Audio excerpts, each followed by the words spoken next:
These bulbs are easy to get to, and it's a good thing, because it's the first problem out of 5 on this generation of Volvo. It's the exterior bulbs. They go out all the time.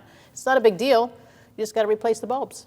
Now that we've talked about problem number 1 with exterior lighting, there is one more thing I'd like to talk about, and that is on European cars, there is only one fog light in the rear. So don't be fooled and try to change a bulb back there on the passenger side, because you don't need to.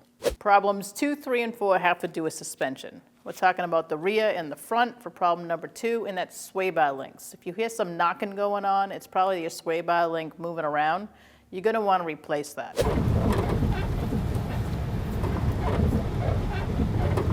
If the sway bar links weren't giving you enough noise, let's talk about problem number 3, which is the strut mounts. So right here is where the strut mounts are. There's one on the driver's side and there's one on the passenger side.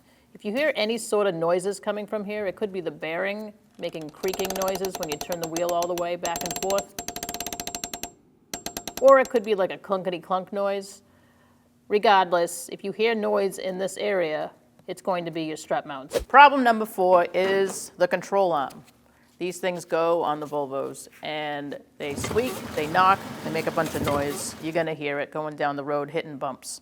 In here, there's a bushings. When they give too much or they start cracking, you're gonna hear all that racket. So you're gonna wanna replace those.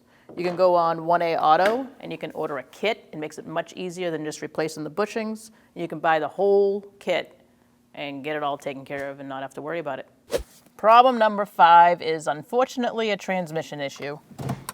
So you're gonna have to go down to the dealer and you're gonna have to get that fixed. It's either an internal issue or a software update you're gonna need, and for you do-it-yourselfers, unfortunately, the dealership is your only bet.